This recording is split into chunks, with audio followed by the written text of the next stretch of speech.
So, today we are once again on the Stoicism subreddit, and we're gonna go through a very specific quote by Chrysippus. And the author of this article / Reddit post is having a hard time understanding it fully and/or wants to let people check whether he is able to understand it correctly. Looking to understand, the wise man is in want of nothing and yet needs many things. On the other hand, nothing is needed by the fool, for he does not understand how to use anything, but he is in want of everything. By, as I said, Chrysippus. Been scratching my head a bit on this one. My translation notes the distinction is based upon the meaning of egere or egere, to be in want of something, indispensable, and opus esse, to have need of something which one can do without. It feels like the needs and wants are in opposite places of what would be expected in this. For more context on egere and opus esse, opus est is a Latin idiom or idiom, and as an idiom it does not make immediate literal sense. The noun opus means work, and yet the expression opus est means there is need of it. It is usually partnered with a noun in the ablative case that expresses the thing that is needed. For example, opus est auxilio, there is need of help.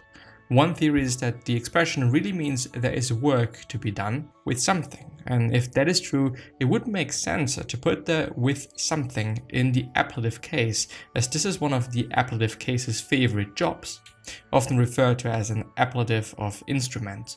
There is work to be done with help, therefore there is need of help. Citio opus est mihi aqua, I thirst, there is need to me of water. I'm wondering if something has been lost in this non-literal translation. Very specific, gotta be honest with you here, but I think still interesting and things still worth going through, especially because the comments are also going through kind of whether he got the whole thing right. And I think it is a very interesting quote, since we're gonna see in the comments. Seneca in Letters 9 might be helpful. The wise man is self-sufficient. This phrase, my dear Lucilius, is incorrectly explained by many, for they withdraw the wise man from the world and force him to dwell within his own skin. But we must mark with care what this sentence signifies and how far it applies. The wise man is sufficient unto himself for a happy existence, but not for mere existence. For he needs many helps toward mere existence, but for a happy existence he needs only a sound and upright soul, one that despises future. I think paragraph 13, if I understand it correctly, and there is also paragraph 14. I should like also to state to you one of the distinctions of Chrysippus 8, who declares that the wise man is in want of nothing and yet needs many things. 9, on the other hand, he says, nothing is needed by the fool, for he does not understand how to use anything, but he is in want of everything. The wise man needs hands, eyes, and many things that are necessary for his daily use, but he is in want of nothing, for want implies a necessity, and nothing is necessary to the wise man, besides the things that apparently he's already having, unless he does not have hands, eyes, and so on and so forth. But I think it is a very cool and interesting quote and or saying, and whatever you just want to call it, to be honest, because I think it is indeed the case. I mean, fools are in want of a ton of things, you know, whether they actually need it or not, but the wise man just needs some things, you know, things that he probably is already having for, you know, what he wants to have. It's from letter 9 that I grabbed this quote. His follow-up quote is still throwing me off a bit. The wise man needs hands, eyes, and many things that are necessary for his daily use, but he is in want of nothing. For want implies a necessity, and nothing is necessary to the wise man. The wise man needs many things that are necessary, but also in the following line, nothing is necessary to the wise man. I guess this is overloading the word necessary / necessity. In one instance meaning things that are actually necessary, and in another things that are thought necessary but are not actually. But but to use those same words so close in context seems intentional and so a bit contrary. Well, one could be cynical and say, well, quote unquote cynical, and say that, well, whoever translated it wanted to make it more complicated and or make it sound a bit smarter than it might actually could have been communicated and or said. If this is kind of the thing to go with, if this is something that, I should be saying, I'm not quite sure. As I said, I do not like cynicism. I think it is quite unnecessary. But anyway, IMO, I actually don't know what it means, but the translation is correct. A wise man doesn't seek something he doesn't have a use for, while a fool is the one who seeks for the sake of desire alone. So a wise man needs a good oven, since he needs it to bake a cake. A fool wants an oven because he doesn't have an oven. Yeah. And I think it is very, very, very, very, very important. Think about it and use it for oneself. Like, a wise man doesn't seek something he doesn't have a use for. Okay. What I thought about is, do I really need something? If I'm shopping, I do often ask myself, do I really need it? It obviously depends on your circumstances and so many other things. Which, might make you think a bit harder about what you actually need and what you wanna just have, and what is quite, also easy to have and so on and so forth.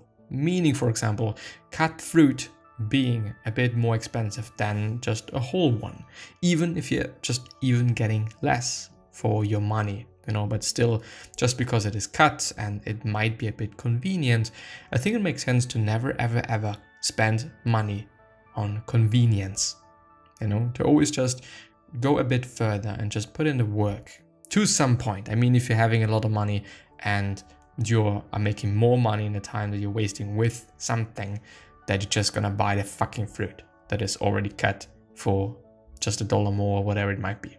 But for most of us, I think that not buying things out of convenience makes sense. On the other hand, asking yourself, do I really need it? Do I really need an extra loaf of bread? Do I really want to have just buying twice or two things for one? Am I gonna use it? Is it just gonna get stole, I think? And so on and so forth. Like, there are so many ways in which we can just ask yourself, do I really need it? Do I have use for it? Can I use it? This was my takeaway, but I hesitate when Seneca follows with, nothing is necessary to the wise man. Ultimately, our interpretation is our own to do with it what we want, but with this follow-up phrase from Seneca, I feel like my original interpretation, similar to what you have written, was wrong. It may be useful to think about this in terms of the limitations of language. How does one express that they require X in order to achieve Y, but don't actually require anything at all in a conscious way while leaving no ambiguity?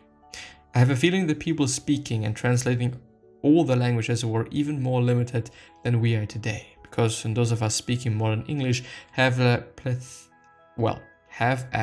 plethora, which means a large or excessive amount of something, of synonyms to choose from with all the words either invented or borrowed from other languages over the centuries, which is a very, very, very great point.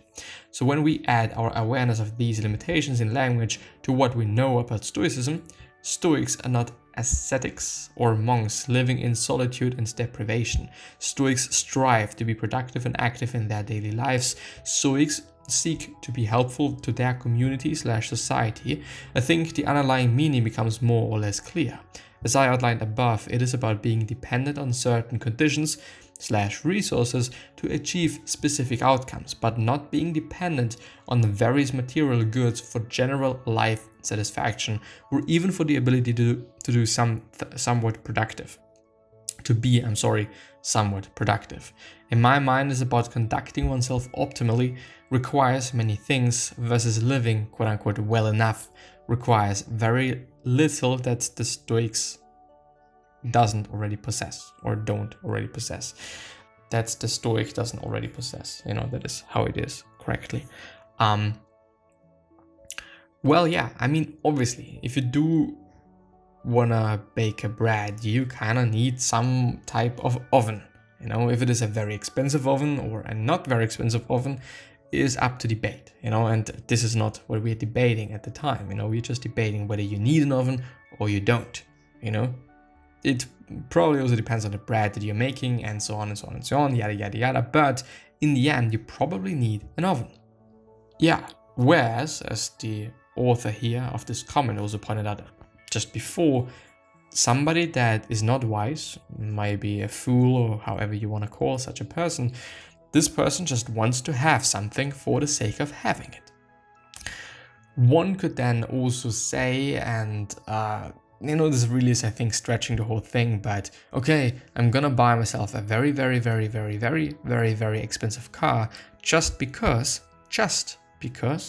for no other reason but to look cool and good to other people, and or maybe rich to other people, which is potentially or maybe gonna set me up for something pretty great or cool or whatever it might be.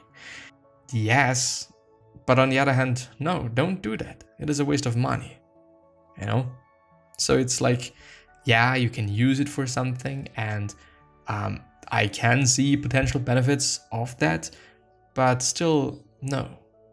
Thinking a bit further, and I don't know, I think just being smart about one's life and being smart about things often is good advice.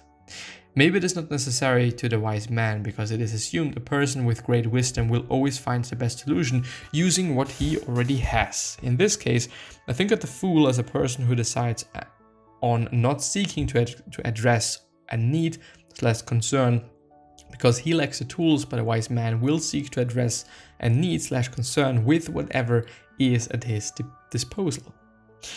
If I had to reword in plain text, it might look something like: foolish people use a lack of resources as an excuse for inaction, whereas the wise man will pursue the best course of action available regardless of his resources.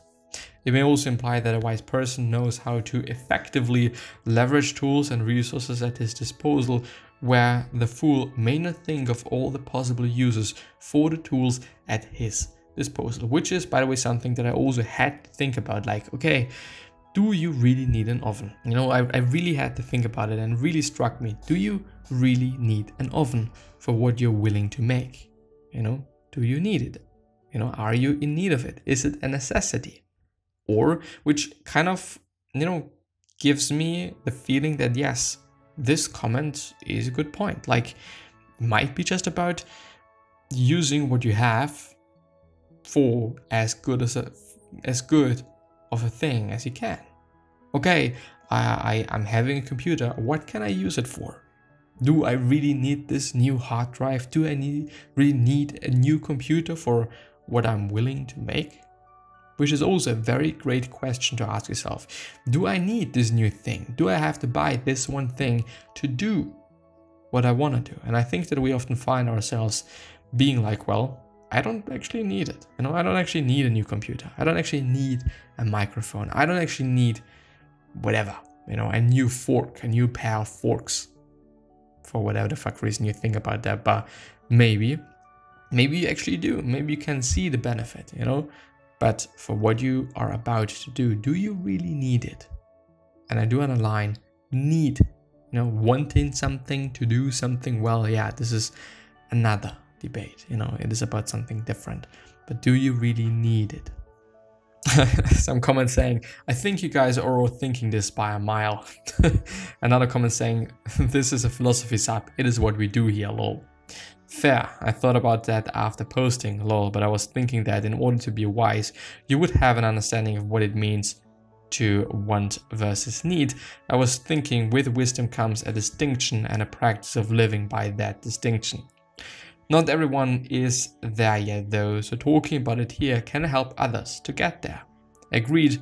So how do you think this wisdom and understanding of wants and needs evolve? Culturally, we are taught to want always. Yes, definitely. But talking about it in subs like this one, lol, for the record, I agree with you. Modern marketing is all about creating a want no one needs in your phone every 2 years. Definitely the fucking case. Oh, okay, I think my original comment came from judgment on how much was being put into what I thought deserved the simple answer. I would say the simple answer is a wise person sees the value in something for the use and purpose it brings that goes beyond desire to impress or display status to others. Seems like backdoor Buddhism. We all are going to die and nothing matters. There are no answers. Make up your own rules for your own life. For me, the wise man needs nothing. Sounds like you believe that too. We're all going to die, so living virtually matters. Do you lose your way from... Did you lose your way from r/nihilism? Yeah, I mean, it is something that I do think about as well quite often. You know, do I just make things way more complicated by thinking about them? I mean, and this is something that I've been talking about before, but you can really indeed overcomplicate things by a ton, unfortunately, you know, and you can think yourself into a corner where just nothing matters and everything is bad and whatnot, you know. If you're just maybe smart enough or dumb enough, you can do that. You really can, pretty easily actually. And well, I don't know, like I think that also knowing where to stop and knowing where you kind of hit the wall is something pretty great. But I think I do want to end with: foolish people use a lack of resources as an excuse for inaction, whereas the wise man will pursue the best course of action available regardless of his resources. And with that being said, I'm going to see you the next time. Bye bye.